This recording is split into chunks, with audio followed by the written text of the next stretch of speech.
Hey folks, Amanda here.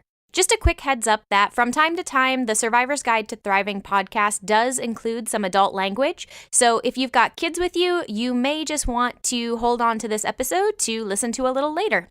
Enjoy!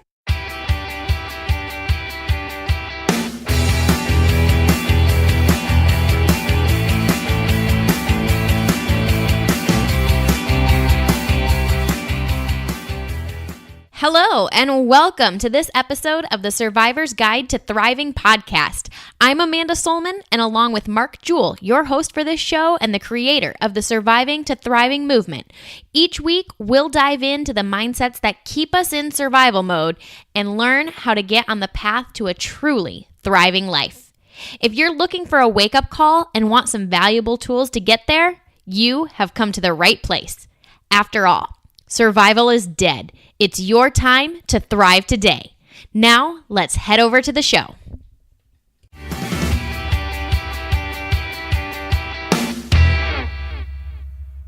Perfect. Guys, I am here.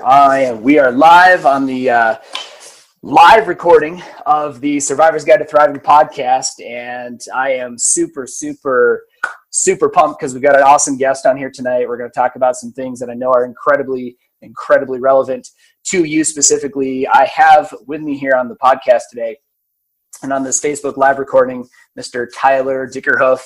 Tyler, welcome to the call here tonight. Glad you could join us. Thanks, man. I'm looking forward to this. I'm looking forward to this opportunity. I'm looking forward to visiting with you. Man, I know we're going to have fun tonight. That's what I know. We're going to have fun. Absolutely.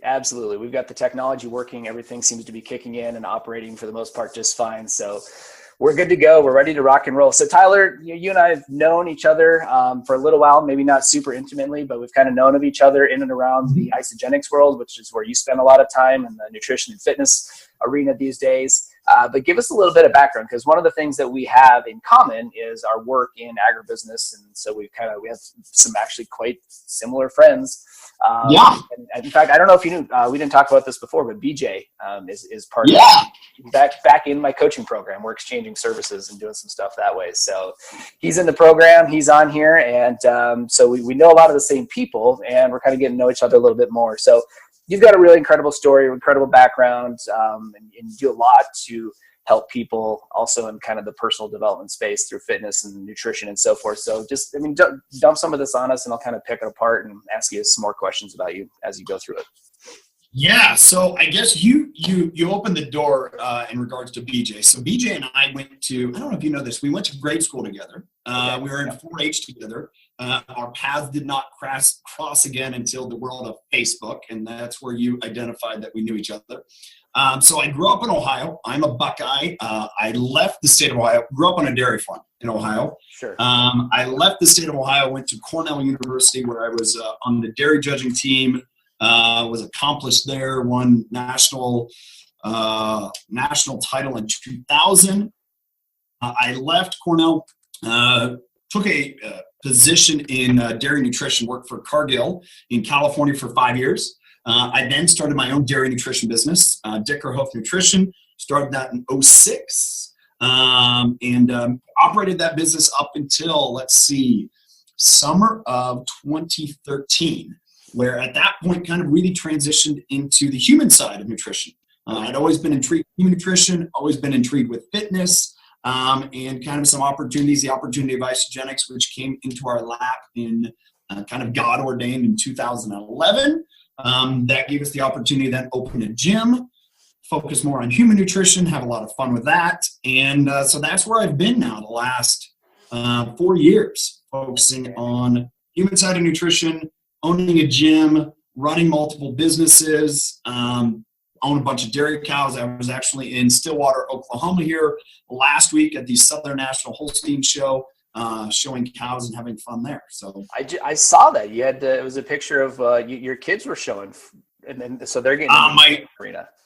Yeah, both my older daughter and my oldest son, they showed last year at Missouri State Fair. Reason why Missouri and or connection to Stillwater is all of my cows are located in Springfield, Missouri. A couple friends that I went to college with have on or own dairies there in Springfield. And so that's a great home for them.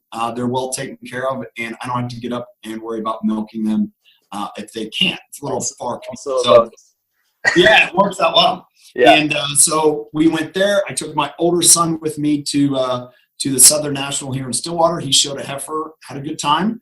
Cow that owned with a partner of mine from college.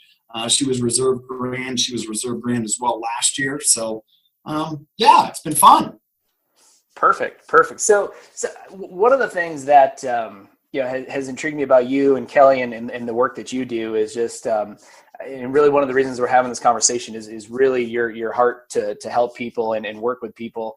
And we're going to get into some talk down the road, maybe within this interview here tonight, to talk a little bit more about that yet. But where does that come from? I mean, is it growing up rural? Is it kind of growing up in that farm environment, or is just some kind of part of life for you? Like, what is your guys' mission around helping people? Where does that all come from? Because some of the stuff you guys do is pretty amazing.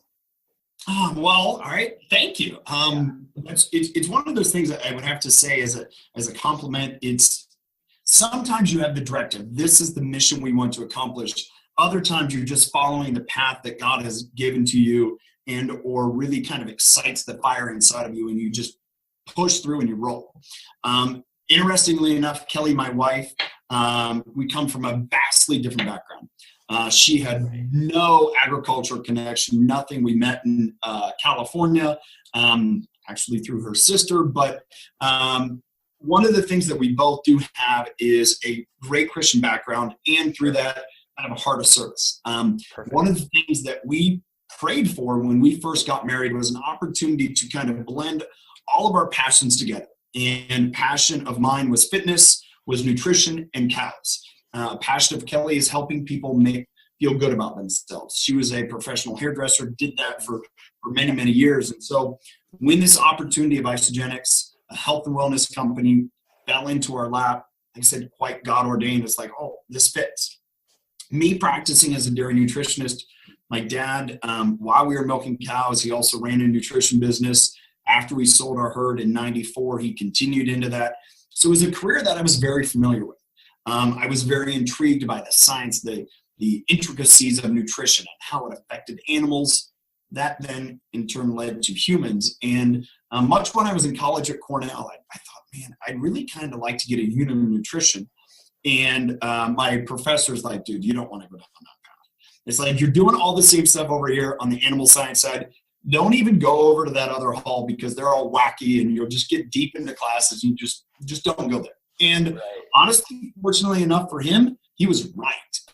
I've learned that in a lot of different ways. The people I've met over the last year and a half is that, and here, I'm going to say this right now for all the people on here that have a connection with agriculture, you're going to have a learning moment. As a practicing nutritionist for 13 years, animal nutrition is 40 to 50 years advanced to human nutrition today. Really? So when I look at human nutrition today, it's like, it's what we were doing in agriculture in the 70s. And nutrition point of view, and apply it to what I was, what dairy nutrition was in the 70s. It's very relevant. And that's where I realized that, hey, what we're doing today in dairy nutrition is so far advanced that human nutrition will catch up fast because there's a greater desire for it. Sure. What's the driver? Animal nutrition. We all know on here is that if you're not profitable, if you're not healthy, if you're not dollar focused, you're not going to be in business.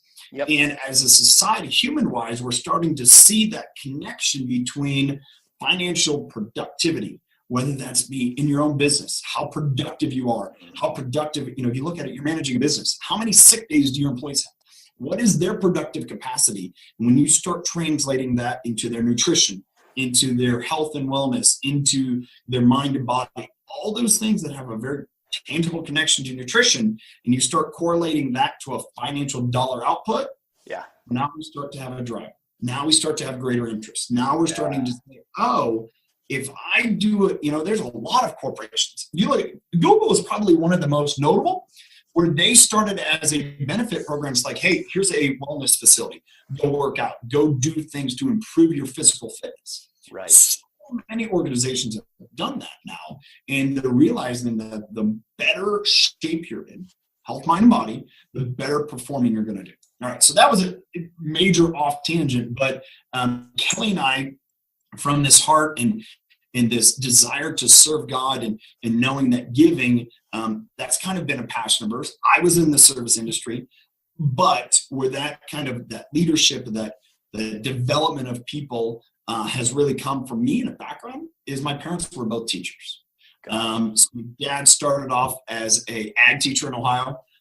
He did that for 7 years. As he says, got fed up with the administration, then started milking cows. And so that was the background that I grew up in.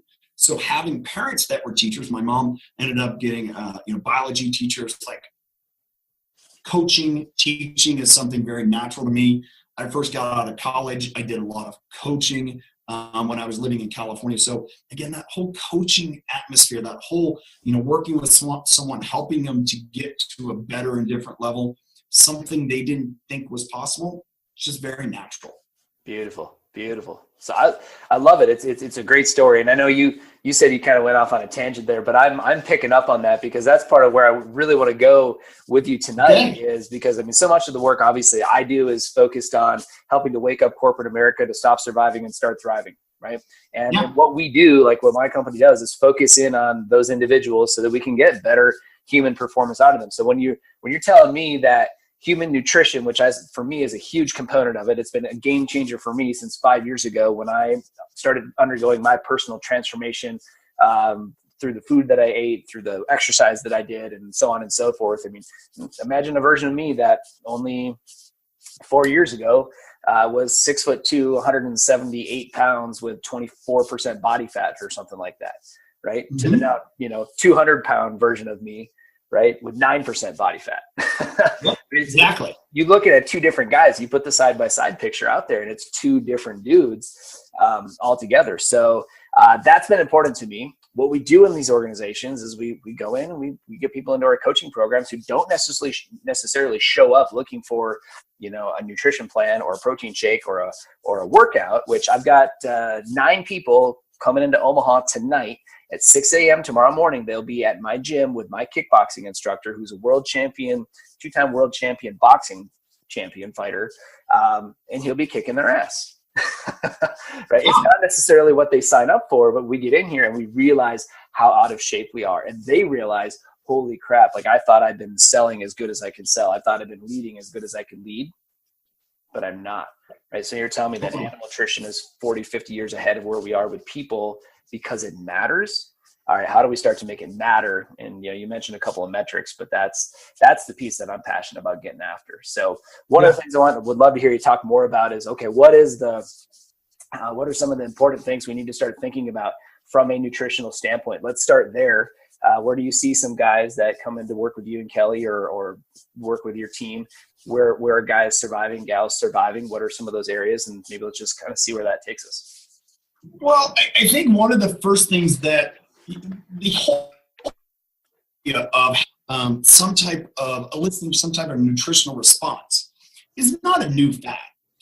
The problem is there's no goal in mind. Sure. The goal may be, I want to lose weight. Okay, well that's your motive. I guess that's your not goal. Let me kind of rephrase that. We have all these diets. The diets are let's lose weight. Sure. Well, maybe it isn't that we need to lose weight. How do we get there in order that you added weight? You built muscle. It's no different. I'm going to talk cows because I feel like I can here. And I relate a lot to, my wife gets so mad at me. She's like, don't compare me to a cow. And then I have somebody last week. All right, fine. You can compare me to a cow. It's all good. And it's like, that's an industry I'm comfortable in. And it's biologically, we're all the same. It's like, if I want a cow to produce more milk, I don't go and say, hey, I need to just, milk you more times a day. And that's where it's going to, you're going to give more milk, but you're not going to be efficient. The same as if I'm a human and I want to lose weight. Do I go to the gym and not change any of my nutrition? You're going to have very sparing results. One, you're not going to have the drive. You're not going to have the real kind of condition to do better because nutrition drives performance. Okay, so what tactics do you take under nutrition? And that is where a black box that everyone is like, what do I do? Like, what plan do I follow? Do I do a no-carb Atkins? That was the catalyst for me. When we took in the United States and we undertook the Atkins diet, That was the thing for me that people realized, oh, if you change your diet from a macronutrient point of view, you can create a response. So in other words, you reduce carbs, you increase protein, and you still have moderate amounts of fat. You're getting energy there. You are going to cause a change. Well, it's cause and effect. So you change the macronutrients, and there's the effect. However, what people don't understand is what those macronutrients did from an effect point of view. So when I look is again where we're at today from a nutrition point of view for people, it's like, all right, I want to lose weight. What do I do? Oh, well, I start working out and I eat a bunch of salads. Well, you're going to feel like crap because you're not going to have enough energy and you're probably not going to perform real well. And then all of a sudden it's not sustainable. Right. So one of the books. I want to just pause right there because so many folks will come in and we start talking about, okay, what does it mean to eat healthy? And I don't prescribe them a program right there on the spot first. That's a call in and of itself. What does it mean to eat healthy? Well, so that's just it. So we kind of let people define it, and it's like, well, I honestly, God, we will get our goal sheets from our clients. We'll come across, and hey, you know what? More power to them. This is progress, but the goal is to drink like 2 less beers per day. Okay. And then that's their eating healthy points. Okay, well, yeah, oh shit, that's an improvement. It's like 2 less Busch Lights as opposed to 4 Busch Lights a night or whatever whatever your standards are, right? But that's one of the so that's a challenge. But I think that's where a lot of people get off the rails is because I get into this and it doesn't feel good, or in some cases also like we do this little breathing exercise at some of our events. So here's where I came in the other day. I literally had people take 15 deep breaths, hold it for 2 seconds, and then exhale. So we're actually taking in more oxygen than our bodies are used to using. And we get to the end of the 15 breaths and people are starting to get a little lightheaded and their fingers are starting to tingle. And they're like, oh, I feel weird. I feel like I'm going to pass out. Yeah. Not because you're out of air, not because there's something wrong with your body. That's what it feels like when your stuff's actually turning on and working.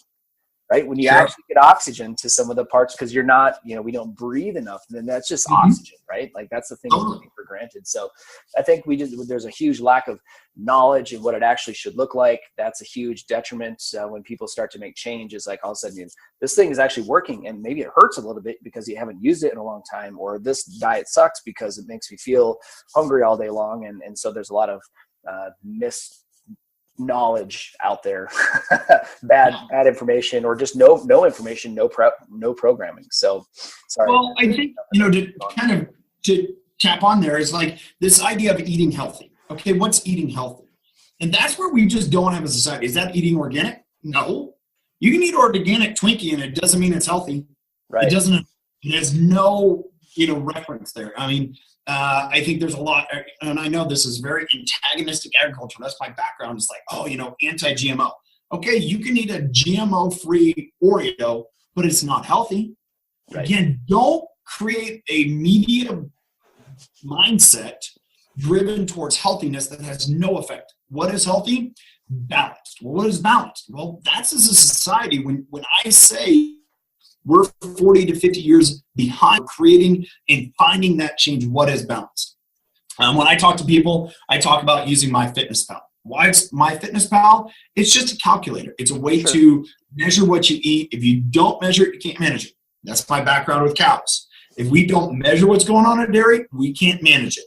When I would put together diets with a computer program, it was way more advanced than MyFitnessPal.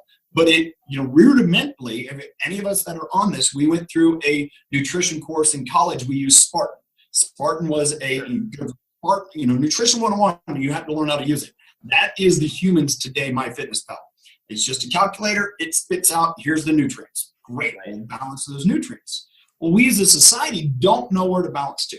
So one of the the balance that I really subscribe to, because it works well and it's a great reference point, is the zone diet.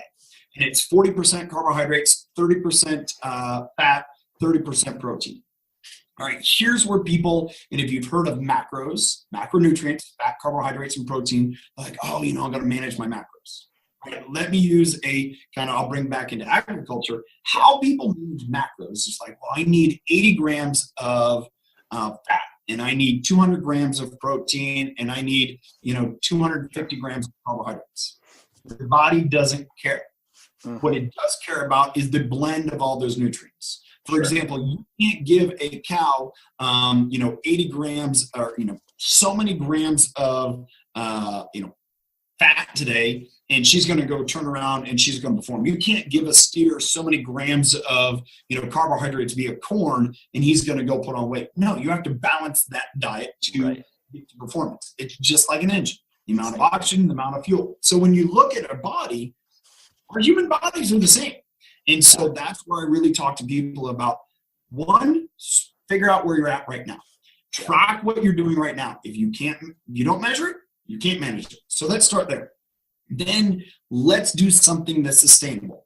I think the worst thing that people do sometimes is saying, I'm going to take you out of where you're at right now, and yet you're still living life where you're at right now, and I'm going to tell you to go completely different. I know you've said we have a lot of salespeople on here. Well, I was on the road 55,000 miles a year doing nutrition.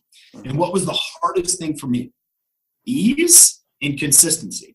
Sometimes I would go out to lunch with clients, not usually. Sometimes I'd have a product salesperson take me out to lunch as a nutritionist. Like, all right, what do I go there and eat? Or I'm just going on the road. I'm leaving my house at 5 a.m.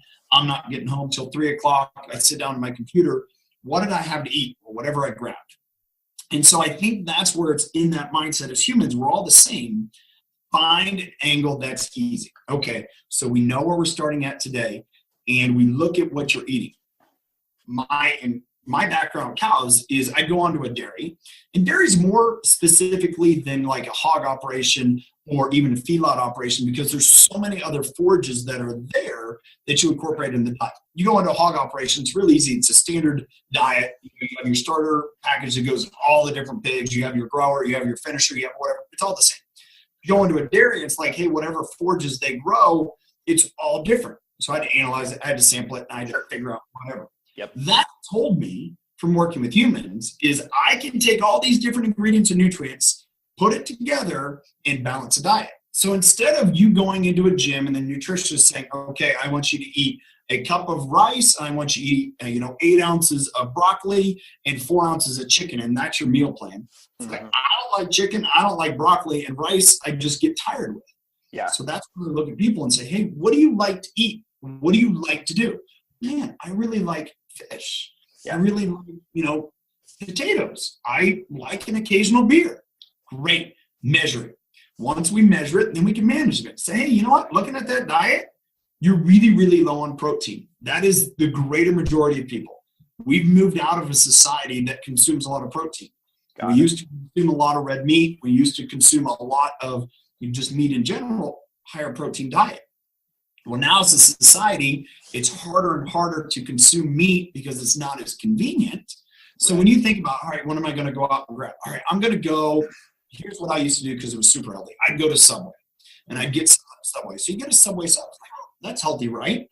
Dude, it's overloaded in carbohydrates. There's very little protein. Yeah, it's like 80 carbs in one Subway sandwich. What was that? There's like 80 carbs in one Subway sandwich. And so when you look at, say, hey, okay, you want to have donuts and bacon? Great. Have at it. Let's just balance it for protein. So you need a boatload of whey protein in that blend in order to get the protein content up to balance it out. Mm-hmm. So that's where I start first. Then you look at it to say, okay, now that I have this balanced, I'm feeling a little bit better. Once people start to associate feeling better with their diet change, dude, now it's on. Yeah. It's like, oh, you feel better? So now I actually feel more energy as a result of getting the right stuff. Yeah. All right. Now let's go to that next level. What's that next level? Let's get rid of everything and anything that's artificial. That's kind of been my mindset in regards to, and this is an evolution. And I think one of the things that we've kind of done in agriculture is we've given all of our product power to the processor. And the product power from a producer point of view is like we give it to XYZ. It doesn't matter what you want to. You grow wheat, and all of a sudden you're turn that into flour, and we're making cornflakes, or not cornflakes, but we're making wheat thins. It's like, all right, what's in there that is creating a good quality product for that end user? Well, let's not take wheat thins, but let's look at cereal. So we have these cereals that are loaded with colors because that's more mind appealing from a marketing point of view. Right. But does Red 40 or Blue 10 or whatever, does that do us any good nutritionally? No. So cut them out. get rid of them because there's a lot of antagonistic to that. And I think that's one of the things that I've learned as well is, your body is going to, if it doesn't recognize something, it's going to seal it off in either fat or lymph, protect your body. So that's why we look as a society, we're swollen, we're puffy, we put on more fat. We're just like, why is this going on? Your body's trying to protect itself. Yep. Normal function. And a lot of that is derived off of anything that is foreign. And a lot of that has to do in the agricultural side of things, how we choose to process and put together products that we don't need. Either we're trying to gain ultra efficiency from a cost point of view, and that goes to pasteurization of milk. When you look at adding in colors because you think it's going to be more marketable, those things we all do it as a detriment that hurts our society nutrition. Sure. So getting back to it, it's like, hey, let's start to relate how you feel to what you're eating. Right. Number two, let's put together a sustainable system. Okay, what's sustainable? Well, here's the deal. I'm on the road. I need something that I can consume when I'm on the road. Yes. When we were introduced to isogenics, that's what fit for me. I was consuming protein bars. I would love to have a protein shake because it was simple. I know I could have a bottle of water and a shake, and I'm satisfied wherever I'm at. I could, had cases of bars underneath the back seat of my truck. Right. I'm hungry. I'm on the road. I'm hundreds of miles from the nearest restaurant in Darien, California. Yeah. Grab a bar. I'm good to go. Keep going. And the nice thing about that is they were balanced every single time. As opposed to, hey, you go to a restaurant and you're like, okay, I'm going to order this and I'm going to have to plug it in to see where it's balanced and all that time. Right. It's like this. You're looking for the sustainable system, something that's easier to make sure that you're getting the right stuff that balances it all out. So there's a number of different things that you've kind of talked about. I just want to break it down. So in case somebody's listening, driving down the road right now, 15 to 30 a year after we record this, right? So a number of different things. So one of the things that I really love, it makes you really relevant with the folks that I work with a lot, is the fact that you kind of come from this ag background. You've got a very, very practical view that's not necessarily what we hear in the media all the time, which is like, oh, GMOs are bad, or organics are the only way, that kind of thing. Like, sure, yeah. Yes, you can, if you can buy it, use it, and it's good for the economy because it keeps out the farmers farming. But that's not necessarily the way that we need to be buying things, as a way to do it. The other piece is getting the nutrition right so that you can feel good. You get what I'm saying? Mm-hmm. That's one big piece that people think like, oh, I'm going to have to sacrifice. I'm going to have to feel crappy. I'm going to have to go through withdrawal, or I'm going to have to go through a phase where I don't feel good, and then eventually I'll feel good. What you're talking about is getting stuff balanced up front so that we can feel good from the beginning, get addicted to that, right? Which your body wants to get you addicted to feeling good anyway, because it's built to do that. Get you addicted to feeling good, get your nutrition right, then start to find ways to make it more sustainable. So those are kind of the three big things that I was just pulling out right now. Totally. And it's not my way or the highway, right? We can't have this blend, like buy your food where you want to buy your food from, just buy healthy, wholesome foods. Okay. And then get the stuff, get it balanced, figure out what that is for you, get that diet right. And, especially for a lot of my friends from the food industry, from the food production side, I think some of the times we don't change because we resist, because we feel like we give it up to the other side, right? Like we're giving in to the activists, so to speak, if we change our diet. Like I would rather sit here feeling shitty in my body as opposed, right, to eat like that hipster that I saw down at the coffee shop who had freaking, tofu and beans on his plate, or whatever the hell, whatever the thing is. So, and which isn't necessarily the right way to go either. So, but let's be honest, like that's the story that we tell. And so we say they're wrong. I'm going to stay over here and do my thing, which may not be right either, but I'm not sure, I'm sure not going to do it that way. I'd like that you're more practical. It gives me a pragmatic, approach. And we've both been out on the road selling. And there are some times when I don't want to eat what's at the restaurant. It's nice to have the convenience, whether it's a shake or a bar or something like that. I think that's important. So, by the way, my mom just popped on the recording here. Tyler just jumped on the Facebook Live. She says hello. So. Oh, well, hello to you too. Awesome. We've got a bunch of people popping in over here on Facebook Live. Just want to do a quick shout out to those that are jumping on. Raul, Joe, my mom, of course, Tanya. We've got Alex Resende, Sean Dawson, Caitlin, who's a dairy farmer from up in Minnesota. Comes from the dairy industry. Vanessa has been on here for a little bit watching. So we've had a bunch of people popping in and out. So we can kind of continue. So keep taking us down this path. So let's just say I've gotten to that point. This is another place where I just see people go off the rails. I'm not sure if this is the direction that you're heading necessarily, but I want to go there anyway. So let's just say I've got this new system and I'm doing it. Sometimes, let's be honest, if we're in a corporate workspace and we show up and we're happy and healthy, some people will look at you and say, what is wrong with you? Right? So, where's all your part of it? I mean, I would love for people to say, how do I get some? But more often than not, it's like, hey, why aren't you coming to the bar with me? Let's go slug down a 6-pack. And that's a societal thing. That's a societal that we've gotten into this point of saying, well, if I feel bad or if I'm unhappy where I'm at, I'm going to drag down everyone to be with me. I think we've all seen graphics on Instagram or Facebook of people crawling out of a I guess, hole in the ground and everyone's pulling them back. I think there's a story, I don't remember, read a lot of books and listen to a lot of books, and they're talking about, going crabbing. Like, you need more than one crab, because if you only have one crab, it's going to crawl out of the container. You put 2 crabs in there, it's going to, every time the other one gets up, it's going to pull them back in. Yep. We do that to ourselves. We do that from a nutrition point of view. We do that from a health point of view. And if we want to wallow in misery, we want everyone else. And that's where we, as a society, need to step up and be better leaders. Be a better leader at home, be a better leader with our friends, and be a better leader in our job. Create change. I want to be better, and be willing to stand out and say, no, I don't want to sit here with the status quo.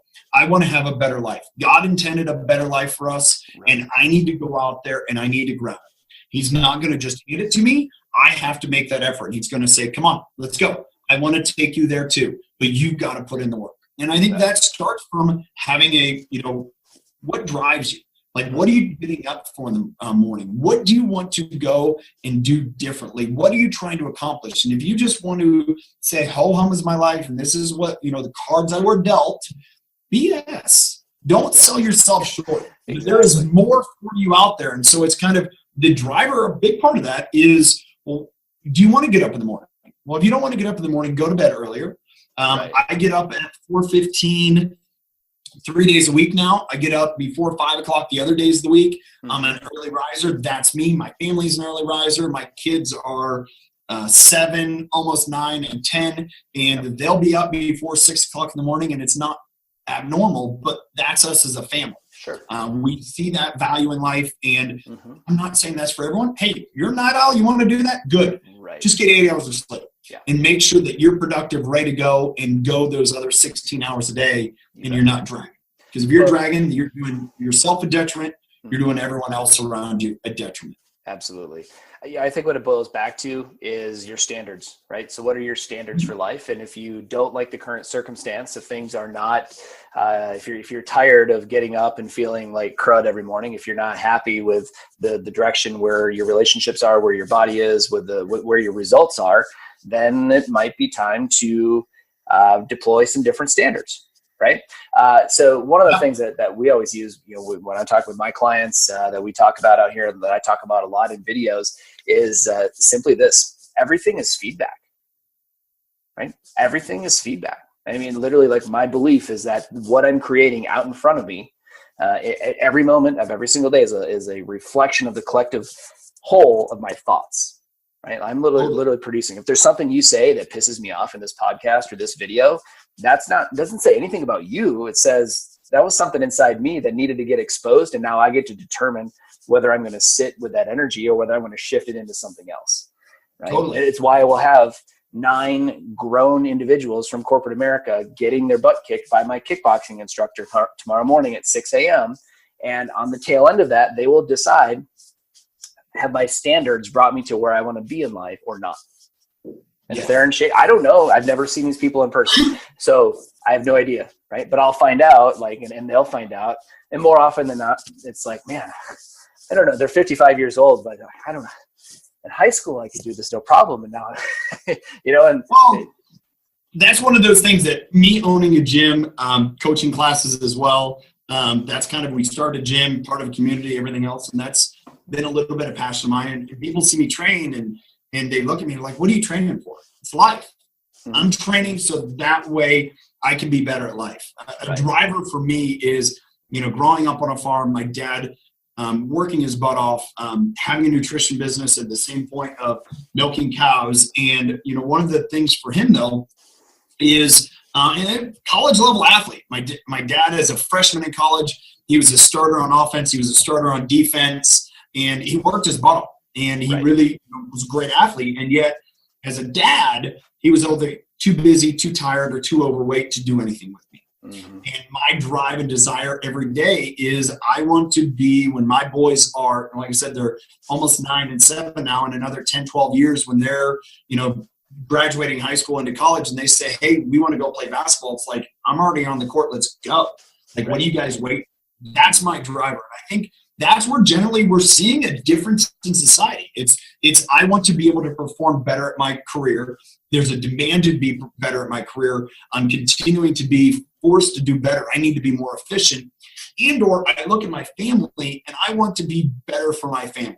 And that's the massive change we're seeing in society right now, where we're valuing not only our lifestyle, we're valuing those around us, but we're valuing how we can perform. How do we perform? We got to train for it. You can't go out there, we can't expect, world-class athletes to, just jump onto the field and go. I mean, it's not like the guys of old that you'd see in pictures of, baseball players that would be, swilling down a 6-pack and, puffing on cigarettes and getting out on the field and they're all of a sudden Hall of Famers. Like, that's not anymore, because the competition and the level of performance has risen for everyone. That same environment is here today in professional America. If you're going going home every night and you're slamming a 6-pack of beer and you're smoking a pack of cigarettes, I'm sorry, you won't be able to keep up with that guy who has his nutrition dialed in, who's spending an hour a day doing workout, that has mind in the right position to say, I'm going to go out and perform. You just can't do it. No. I even know this, and I tell clients this all the time. I know when I go into a sales situation, if I'm sitting down across the table from an executive or whoever it is, 9 times out of 10, I already have the upper hand just walking into the room. Why? I have mental clarity. I feel good. I have energy, right? And most of the time, more often than not, they can't function unless they've got that coffee cup, ready to rock and roll. I mean, I'm not against coffee. I drink a little coffee too, but it's like, unless they've got that, swilling that all day or whatever their situation is. I mean, my energy more often than not comes from meditation and burpees. That's where I'll drop and do some burpees or do a 5-minute meditation in my office to get my edge back, to get my mental clarity back. And I have the upper hand in most situations that I go into because of that. Awesome. And if you get that, just think about those of you that are listening to this out there, driving down the road right now, just think about what would it mean if you had the upper hand going into 6, 7, 8, 9, 10 out of 10 situations that you go into, whether you're selling, whether you're trying to get your boss to buy into your idea, whether you're trying to get something done with your team, right? If you're the winner is typically the one who has the most energy, that shines the brightest light, and eventually they win the day, right? If you do that, you have the upper hand. And it really starts with this whole nutrition thing. Oh, it does. And I think that's where how you fuel your body and how you fuel your body to perform is how you're going to perform. And that doesn't matter where you're at in life. It doesn't matter, if that's in business, if that's, on a sports field, it doesn't matter if it's in the gym. But if you're training to do things, for example, our gyms, we have multiple different disciplines, but one of them is CrossFit style. Sure. We also have cycle rowers. You take someone and you beat them up and you make them do burpees and you make them do deadlifts, and all of a sudden they accomplish something. They're like, man, I never thought I could do that. When they go into that office situation and they have to accomplish a task, it's like, this isn't that big a deal. I've accomplished worse. And I think it's always constantly telling yourself that, hey, you can do better, you can do more. And you're not striving to do more. If you're not striving to do better, you're already toast. And I think, again, it comes back to that mindset. One of the books that I'm listening to right now is called Relentless by Tim Grover. Tim Grover was a trainer for Michael Jordan, Kobe Bryant, Dwayne Wade. And he talks about people that are closers. He talks about people that are cleaners. Cleaners are the ones that are beyond closers because they just, and you know this, Michael Jordan was a cleaner. And like, you have to have that mindset, but it's like, I'm going to win no matter what. It doesn't mean you're always going to win. No, it isn't. Did Michael Jordan win every game? No. Did he make every shot? No. But he has to just believe in himself that I'm going to be in the right position to win. Exactly. And if you don't win, it doesn't matter. I had somebody ask me here recently, all right, when have you failed? I'm like, well, I don't know. It's not something I dwell on. I don't dwell on my successes either. Someone said, hey, you're successful. I'm like, all right, if you say so. I don't think I am because I know I can do more. I know I can challenge myself to be better. It's like, well, you've been successful. You built a multiple six-figure income business and multiple different businesses. Okay, so it doesn't matter. I can do more.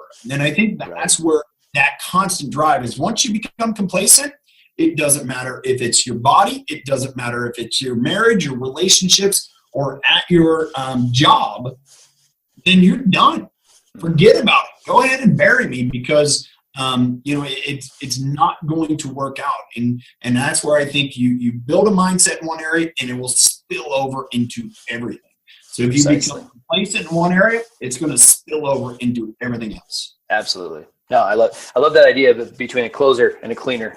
I mean, that's that. It's a cooler, closer, cleaner. And, it's a great, I won't go into it because I would take it away from him, but it's a book that really kind of encapsulates a lot of you. Look at this sports performance and how do I direct that same performance into business? Right. And you're no different. Mark, you're no different in your business from someone that's going out and performing at, stadiums in Kansas City or wherever else, local. You look at those guys like, hey, they need to perform every night. Guess what? We need to perform every night. Yep. And, it's every day. And if anything, you have a salesperson, that's a more demanding job than a professional athlete. Absolutely. Because they get multiple months off a year. However, you're still training. Exactly. What are we doing to train? In the professional world, what are we doing to train? It's like, my company, they put on some sales training. So what does that matter? What is going to train you? Right. And are you taking, I have a friend of mine that works for John Deere, and I was with him last week, and I said, hey, what do you do for sales training? He's like, oh, nothing. Just like, my company has Dale Carnegie. I'm like, dude, get with it. Like, rate the bar for yourself. Don't be complacent and just say, hey, I'm getting along to get along. Yeah. That's society, and that's something we need leaders to break, and we need leaders to challenge, to say, your yesterday's not enough. Do more. And if you're not challenging what you did yesterday, you're selling yourself short. Absolutely. No, I'm right there with you. And that's one of the biggest things that we're trying to create with this whole Wake Up Corporate America push as that continues to grow and pick up some steam. And it's literally at this point 3 weeks old, but it's already getting a lot of attention because like, well, what is that? What does that mean? And I'm like, it means that you as a leader ought to be ashamed that only 87% of people are passionate about what they do. Right. I mean, if you lead an organization and less than 87% of people that work in your company are passionate about what they do for a living, to me, that's a problem. And that's part of it. So if I'm not passionate about what I do when I get up every day, then what drive do I have, to go that next level, to invest in myself at a deeper level, to get up and do the workout before I go to work. So that's part of it. But here's the other thing, Tyler, that I've really wanted to that was kind of spinning through my mind as you were painting that picture there for us. And it's really this. We don't, as professionals, we're not on ESPN, right, tonight. So tonight when I get home from work, I'm not going to be on Sports Center. Okay. Now, I don't know if you know this about me. I was a cheerleader in college. So I've been on Sports Center. I'll just let you have like we were still plenty unhealthy. I was a cheerleader for the Minnesota Gopher. I have been on the big screen. I've been out there tossing the girls in front of 14,000 people.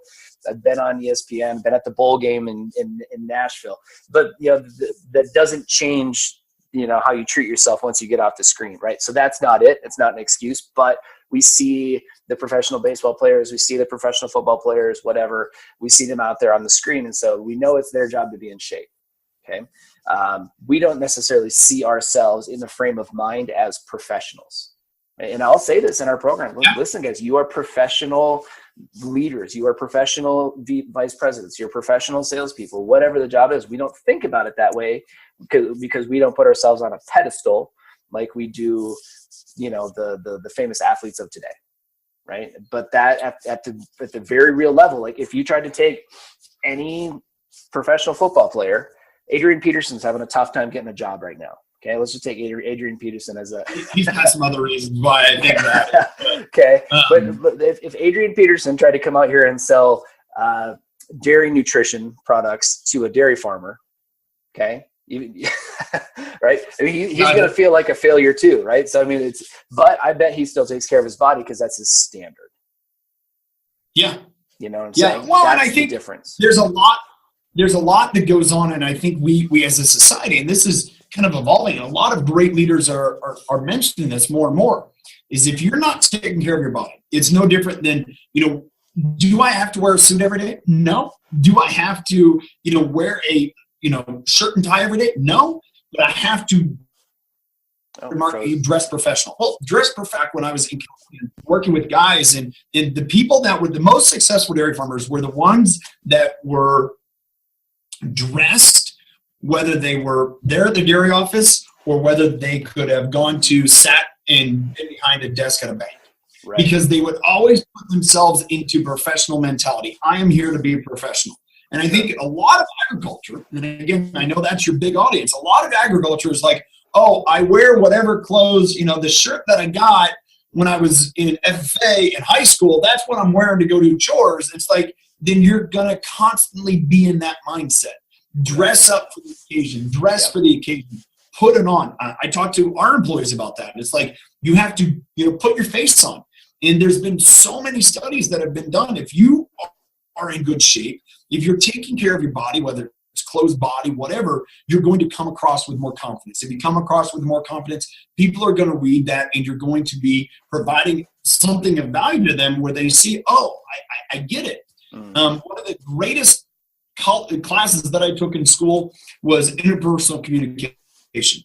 And, so much of what is presented to people has nothing to do with what you say. It's what you wear, how you carry your body, and how you present yourself. Exactly. If you do all of those things, well, physical fitness, mindset, and confidence all portray that in total. So, again, it really gets back into that is, there's so many different elements to society to succeed. And a big part of that is if you're not taking care of yourself, are you going to take care of that client? Right. So you can say, I'm going to take care of you forever. But if you're not going to take care of yourself, how do I know you're going to take care of me? Now, if you're taking care of yourself and you take care of the client, they know you're going to take care of them. If you're taking care of the client, but you're not taking care of yourself, society today says, well, maybe I'm not going to, where's the give going to be? And that's professionally a lot of different ways and a lot of different, kind of avenues. And it's something that is, we talk about millennials in our society. We talk about, different things that are changing in our life professionally. A big part of it is if you're not taking care of your body, you're written off. Mm-hmm. Yep. Yeah, absolutely. I mean, I know a lot of people who haven't been in the habit of taking care of themselves, who will openly admit to me that they're concerned that their appearance is a detriment to their success, or they have to work that much harder to win them over, or joke that much more, or drink that much more at the bar or whatever in order to compensate, for the work that they're not doing at 5 a.m. at the gym, or tonight after work at the gym, or on their diet. So that stuff is huge. And I think we put a huge exclamation point on the whole idea. Like, corporate America is broken, in my opinion, because we don't measure these things. We don't reward. And I mean, to what extent, through HR law, can you force somebody to eat a freaking salad or to eat a balanced diet, right? To what extent can we actually, get somebody? But when we realize that has business drivers, if we could help, as you were saying at the very, very beginning, Tyler, if executives really, truly understood what the impact was, would they lead different? Would they, if their job as an executive, and with some of these corporate packages that executives get, I think you could, as a board of a company, write some stuff in that says your ass is going to be on the treadmill at 5:30 every morning, or it's your job, right? So exactly. If they start leading better and different and start to see the results, which, let's face it, the most for the most part, I mean, a lot of the highest level executives get that, right? Yes. They do tend to take better care of themselves. They start to get that. If that starts to bleed down and through some of these organizations, that matters. And we start to find unique ways where we can play with the nuance of HR law and start to create some programs that really reward this, and not just like, if you swipe your card at the Snap Fitness 8 times a month, you get your $20 off insurance. Well, and I think that's where it has to be culture. I mean, so much of driving organizations today, whether it's our organizations of, 100 and some thousand people involved in isogenics with us, or it's our gym where there's probably 250 to 300 members, culturally, it doesn't matter where you're at. And so much of professional business today is all around culture, all about culture. It doesn't matter where you're at. And if you make it part of your culture, we are going to be healthy, and we are going to embrace that. We're going to be a spiritual base that we know we have a higher purpose, and you're driving and you're giving, and you are here to do something better, as opposed to just, punch it, clock, cash and pay check, go to the bar and get drunk. There's something bigger in life. And if that is your culture, and you live that, you breathe that culture, you share that culture, and you don't let people shortchange themselves within that culture, people will follow. Because more ultimately what you're doing is not about me. When I go and when I train somebody in our gym, or I'm working with someone in our nutrition business, or involved with cows, whatever, it's not about me. It's never about me. Because what's about me is about me, but everything else that I do for people is about them. And if you lead from a position of it's about you, I want you to succeed in life. I want you to have beautiful what you and only you can do. I mean, I think that's one of the things that we look short of. And there was a kind of an experience for me in my nutrition business at 08, 09, got kicked in the face, got kicked in the teeth, lost some clients, lost 25% of my income in one day. And I really was kind of like, dude, where's this going? And I can remember stopping and thinking about Bill Belichick. Mm-hmm. At that point, he was with the New England Patriots, had a success. Being a Cleveland Browns fan, it's like I knew he was there. He got fired, and here he's like, how does that happen? The greatest coach of all time, and yet he had places where he failed. And I stopped and realized he was not in the position to allow his strengths to be maximized. Mm-hmm. So what did I have to understand when I'm servicing my dairy clients? When my strengths are maximized, when the things that only I can do, the things that I'm only passionate about, when I can do those, dude, I succeed, the client succeeds. But if I'm asked to be in a position to do things that aren't my strengths, I'm not going to be comfortable, I'm not going to succeed, and neither is the client. Yeah. And so when I looked at that across, like, coaching, I'm college football, I'm professional football, I'm a football fan, and I looked at all those different colleges, those situations, and I'm like, hey, I'm no different. I'm just a coach servicing my client. So if I'm not the person, because these are my talents, I'm really good at this X, Y, and Z. Yeah. And yet I have my buddy over here that's really good at A, B, and C, and he gets the account and I don't. Is it because of me, or is it, they need him? And part of that is leveraging. If we can partner up and say, hey, dude, I know that my buddy Doug over here, who's great at this side of nutrition, and I'm really good at this, let's partner up, because that's what's going to help you succeed. That hit me about 10 years ago. And I've taken that through professional and realized it's not about me doing everything. It's what can I do to look out for others and say, oh, you're great at managing details and with customer service. Great. That's not an area of expertise, and affirmations aren't something for me. I'm going to empower you. You take that. Guess what we've done? We've created a culture to where I care more about you than I do myself. Right. Because I'm looking here to say I have to do it all because I'm the head honcho. I'm not going to get very far, because that's not a strength of mine. And that then ties into that cultural point of view. If you're looking out for everyone, you're leading, hey, this is what I do, 80-20 rule, right? And I'm going to do 20% of what 80% other people can do. And I'm going to continue to isolate that for everyone. Sure. Dude, as a team, we're successful. Absolutely. No, that's So for pure like clarification, I did not pay Tyler to bring up the whole idea on strengths or anything like that. But so one of the practices that we utilize at Mark Jewell Speaking and Training at MJST is an assessment tool that all of our coaching clients take called Strength Scope. So what it measures is a psychometric assessment that will measure specifically what are the significant 7 areas that you derive energy from, right? So for me, it's developing others, it's developing relationships, it's enthusiasm, it's strategic mindedness, brainstorming, big picture thinking. Like those are the kind of things. When I'm doing that, I'm on fire, I'm happy. Right. Totally. And then on my team, I've got Amanda, who she's the one who set this up because she's the detail orientation, she's efficiency, effectiveness, like all the execution tasks. I'm the vision guy. Right. And we make it's a nice, relationship inside the workplace. That's how we get along. But that's what we do. Like she's engaged in her work. I would hate to do her job. I'm engaged in my work. What I do would drain her, and so that's an important get. I think for a lot of people, the more executives, the more people in organizations that can get that, the better. Well, and I think that's where it spills over into, hey, we can be in the same place and have different strengths, but yet still have the same goals and desires from a overall body point of view and a health and wellness point of view, in knowing that, guess what? You're going to do things that I can't do, and vice versa. Yeah. And you see that a lot of times training. You see that a lot of times that, hey, there's people that are endurance runners. More power to you. I'm going to go over here and I'm going to do short burst, very explosive type workouts because that's what my body's built for, and I love doing it. And it doesn't mean that one is better than the other. And I think that's where in our gym we try to, give that, kind of proximity, but also knowing that sometimes I need to go run because it's going to challenge me outside of my comfort zone. And just the same point, I'll use this characteristic. A lot of women are scared to go use a barbell because either I'm going to get calluses or I'm going to get big muscles. That's exactly what you need to do to challenge your body in order that you can get to that next level wherever else you're at. And that's where it again comes back into identifying the strengths, but yet not solely, I think one of the trainings that's always been is like, oh, work on your weaknesses.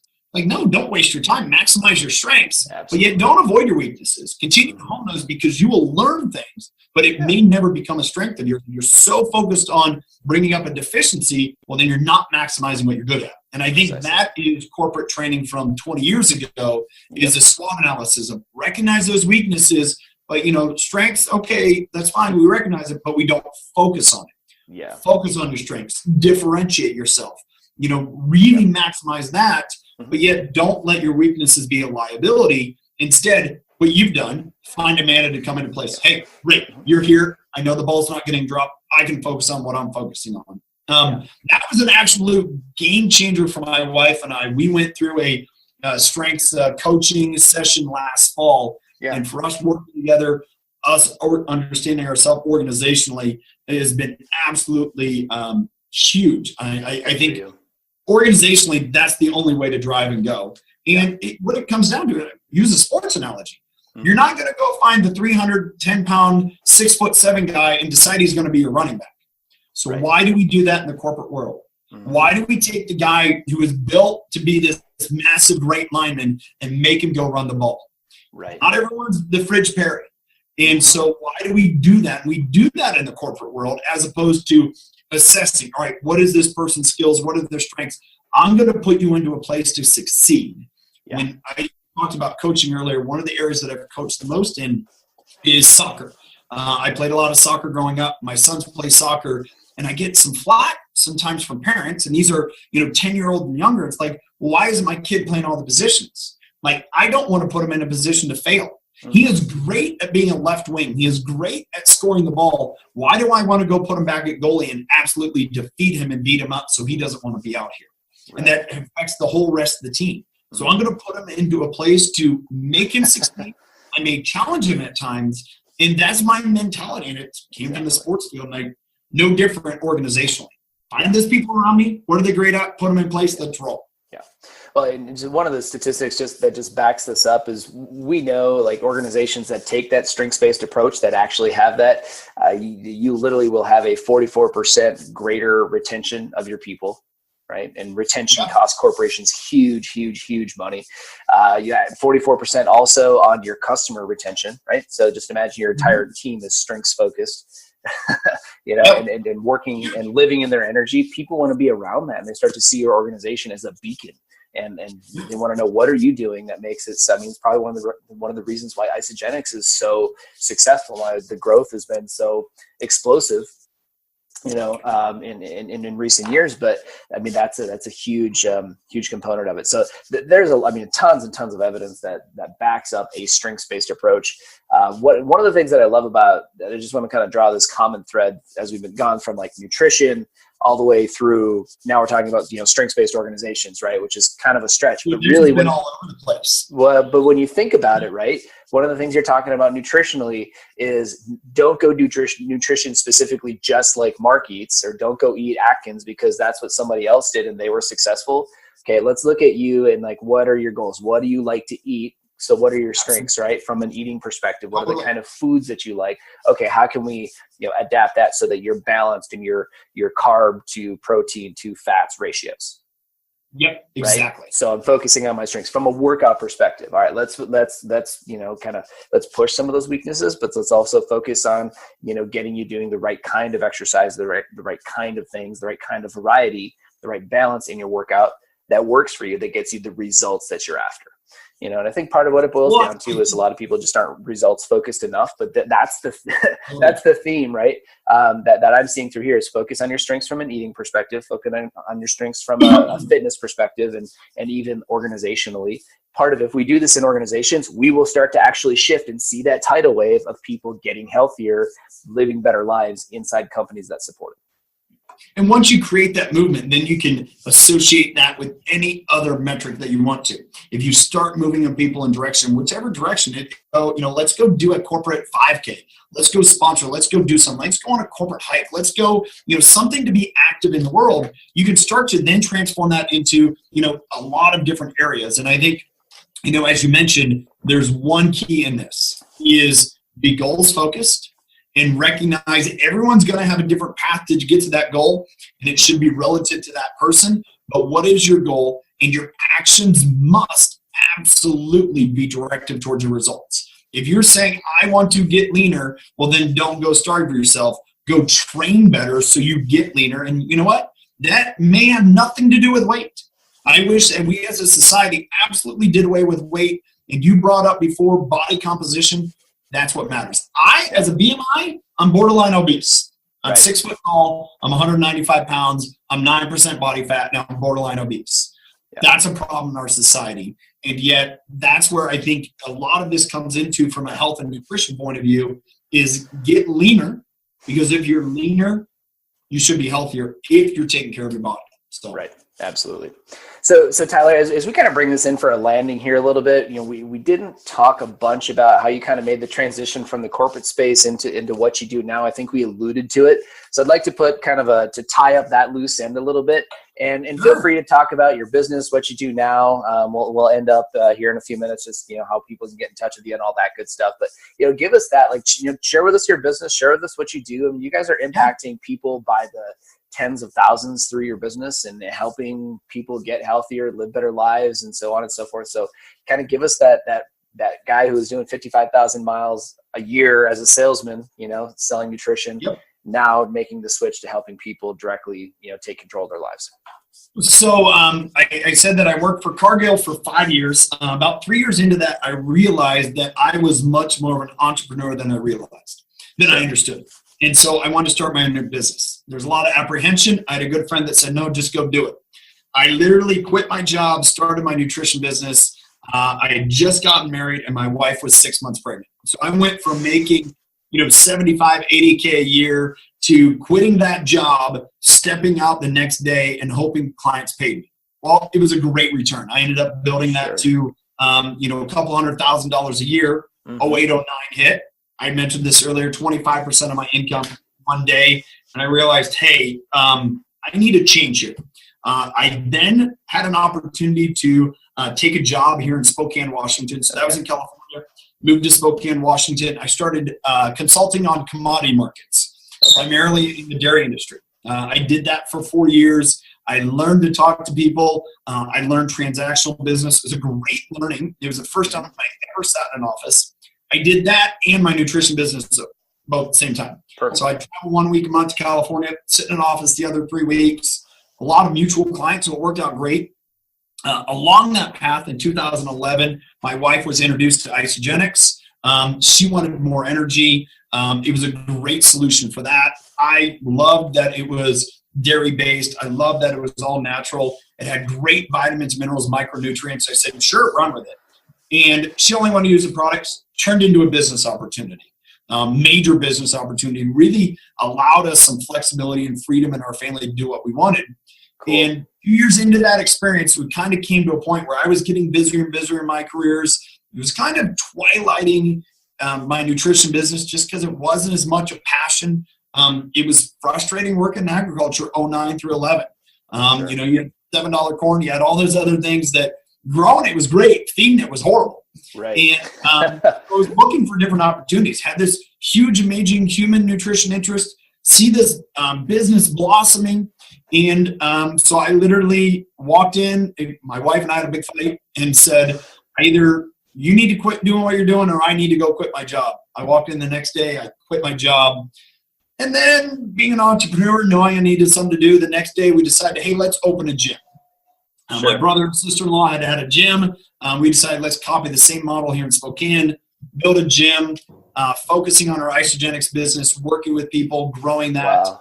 grew that to a over 7-figure income. And that's really been a blessing of not us. It's not about us. It's about other people, changing people's lives. And, the money we make there is just absolutely significant of how other people's lives have changed. And Sure. So now Kelly and I have been able to build this kind of leadership style business. We do a lot of leadership stuff. We do a lot of through our gym, and it's become an absolute passion to just serve people. So we have a website, Tyler and Kelly. That's Kelly with an EY.com. So tylerandkelly.com that you can go to, check us out, look at more information. Check me out on Facebook, Tyler Dickerhoof. This has been fun, Mark. Yeah, dude, this is to me been kind of the conversation that I wanted to put out in front of those folks, that are riding in the truck right now, driving up and down those county highways in Ohio, right? Selling stuff to farmers, whether it's crop inputs, whether it's nutrition, doesn't matter. To that corporate leader who happens to tune into this, that's looking for that resource for their employees because they're wanting to know how can they get the edge, how can they take more of their employees from surviving to thriving in their own way, and they come across this and realize, like, man, maybe this is the thing that I've been missing. Like, we had some of that conversation in here today. Even as you talk about just here at the end, one more time, more about balance, right? So one of the things that drove you to make change in your life was you and your wife kind of coming to a header that basically is like somebody's going to move, Yep, right? exactly. Somebody's going to make a decision, and that's what you decided to do to get that balance back in your relationship. So, I mean, that, those are the kind of things that we all encounter. And I wanted to get this conversation in front of people because what you bring is not this like pie in the sky. Like, I've got to cut, GMOs are bad. I got to eat all organic food. I got to buy all my produce at Whole Foods, et cetera, et cetera. Like that. I mean, that's a message that's out there. Let's be honest. That's if you read that's a the blog. societal message. Exactly. And so that's not necessarily the case. I think there's some value. I buy stuff at Whole Foods, right? I mean, when I happen to drive by, if I want to go get some lunch, if there's some stuff there, I'll pick it up. But the reality is, like, I don't spend all my dimes there. I mix it up with all the different grocery store. Walmart's got a great neighborhood market. They have the best produce in flipping Omaha. Right. And then I got Hy-Vee, which I support them because they support juvenile diabetes research. And my daughter's diabetic. There's no right or wrong way to buy it, but we get kind of caught up on this idea that I have to do it a certain way. Yeah. There's a right way that plays to your strengths that gives you the balance that you need. And a lot of this conversation today, Tyler, has been about that. I mean, we're two guys that kind of come from this rural ag background and have that in common. And the reality is, we know a thing or two about the nutrition side, the human nutrition side, and how that helps you perform. If you go to the website, if you go over to markjeweltraining.com, you'll look at the very top of the website. It says real results, real time, real impact. And that's all I really care about. At the end of the day, everything is feedback. If your body is not giving you the kind of feedback that you would love it to give you, you're not a victim of that body, right? Take some of this advice, all the stuff that Tyler talked about from a nutritional standpoint, and take back freaking control of your life. Awesome. So That's where we're at, man. Thank you so much for tuning in and for being on this with me. This has been awesome. Absolutely, man. I appreciate the invite. It's been fun. Hopefully, it brought some value to people. And I look forward to see where this goes. Perfect, guys. Tyler and Kelley, KELLEY.com. Look up Tyler over on Facebook. He's friendly. He doesn't bite. I promise. Get on over there, and we'll have this. If you're driving right now, we'll have this linked up on the website. It'll be on the podcast. It'll be in your iTunes. There's all the different ways for you to get to it. So we'll have those links linked up in the blog and everything too. So Tyler, thanks again. Appreciate you being on here. Absolutely, man.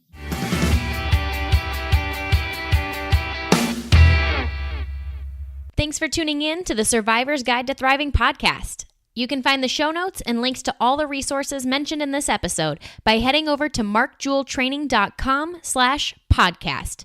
And if you feel so inclined, we'd love it if you could head over to iTunes and leave us a rating and review.